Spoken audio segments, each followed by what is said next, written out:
Saya beli rumah dengan membuat pinjaman daripada bank dan masih membayar sampai sekarang. Masih hidup. Tiap bulan saya yang bayar. Dan arwah suami tak bayar.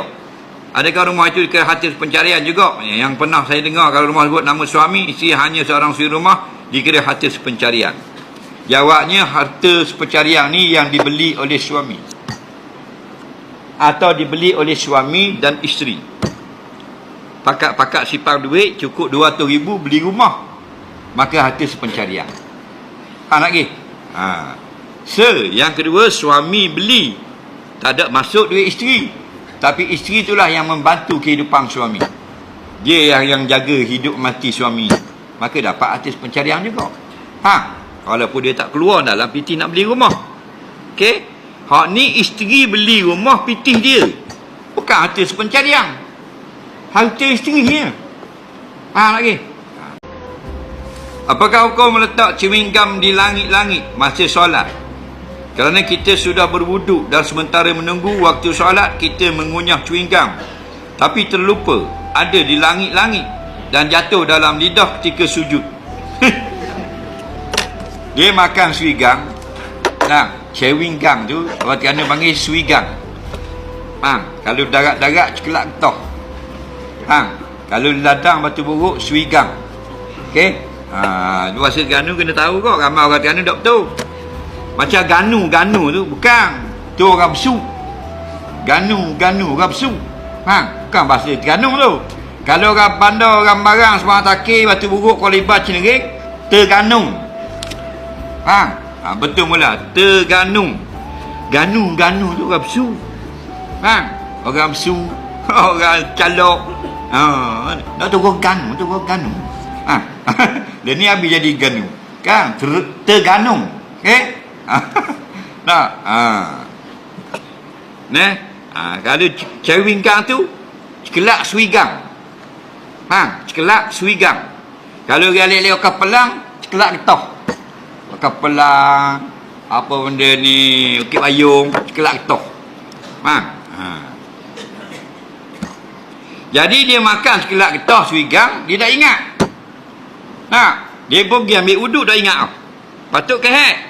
Tengah semayang sujud berbok jatuh dalam mulut. Rupanya ada di langit-langit tu.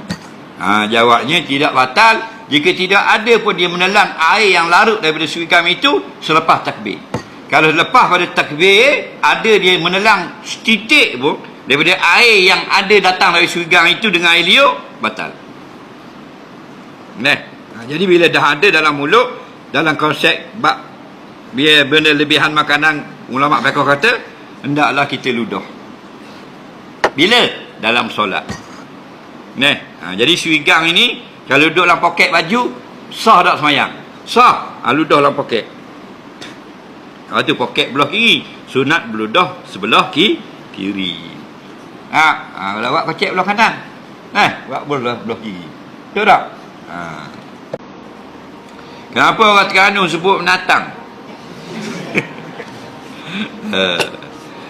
Tu kata bila kita lahir di Terengganu tak sama dengan kita lahir di tempat lain. Nampak? Bahasa Terengganu lain, bahasa Kelantan lain. Dia punya pelak ni, penggunaan bahasa ni. Selangor lain. Negeri Sembilan lain, Melaka lain. Jadi ikut keadaan adat setempat dia panggil. Faham lagi?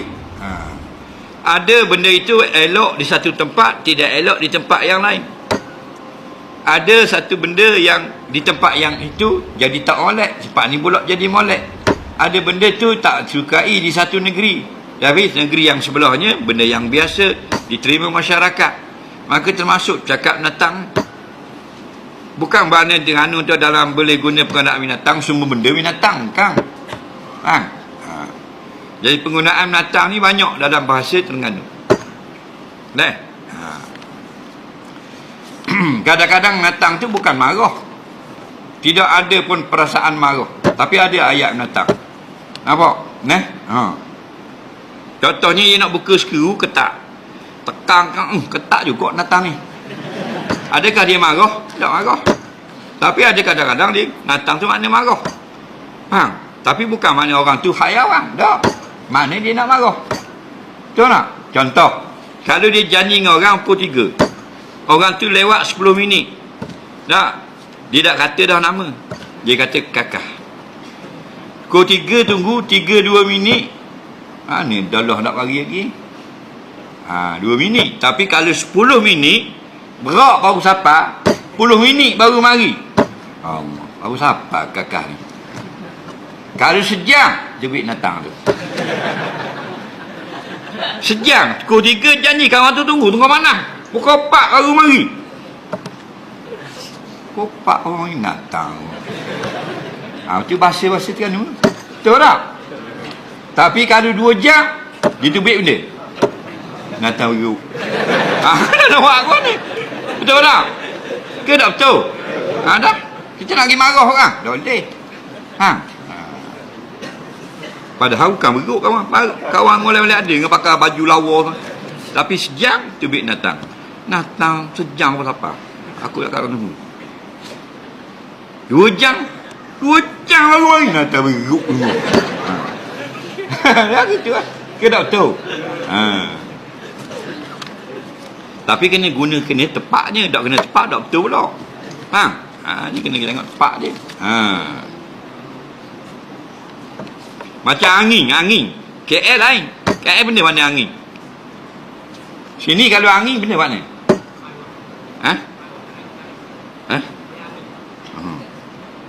Angin sini bahasa ni.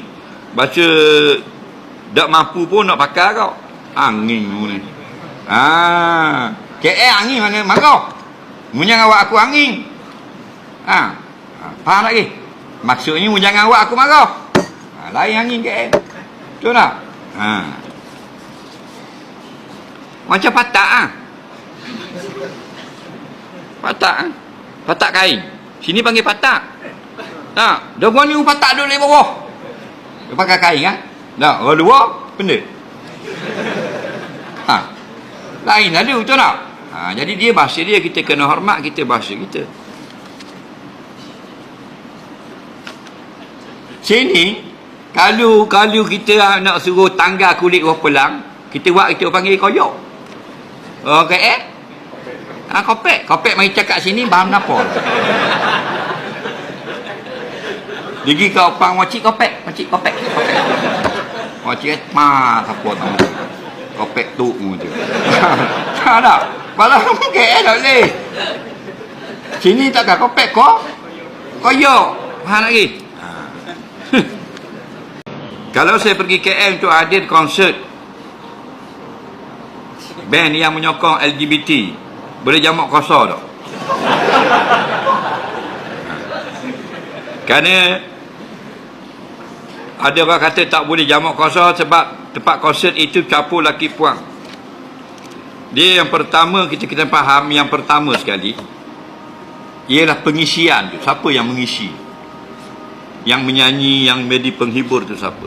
Di situ datangnya hukum haram halal. Tak. Kalau maknanya di situ benda yang haram, lirik-lirik yang haram, lagu-lagu yang haram kita dengar kerana bertentang dengan syariat, maka tempat atau konsep itu dipanggil majlis itu maksiat.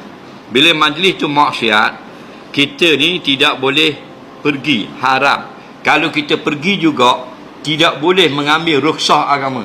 Maka di antara rukhsah agama itu menjamakkan solat dan qasar. Maka sebab itulah kaedah yang dibolehkan jamak qasar hanyalah perjalanan ke tempat yang bukan maksiat. Sekalipun tujuan dunia tidak mengapa. Tak mesti tujuan akhirat. Tujuan dunia pun boleh. Contoh tujuan dunia ialah musafir kerana berniaga, cari duit. Dibolehkan lagi. Yang tak boleh nak pergi buat maksiat seperti konsert maksiat. Faham? Bila konsert itu maksiat dengan perempuan tidak menutup aurat, terlonja-lonja, terkinja-kinja, mendedahkan aurat dan bercampur gaul laki puang, memang jadi majlis yang haram. Maka kaedah kita ar-ruqsu la tunatu bil ma'asi. Rukhsah agama itu tidak diberikan kepada perkara maksiat. Tak boleh. Jadi tidak sah. Tidak sah. Kalau dia solat juga dengan jalan qasar, maka solatnya tidak dikira. Kerana dia nak pergi buat maksiat. Okey? Ha.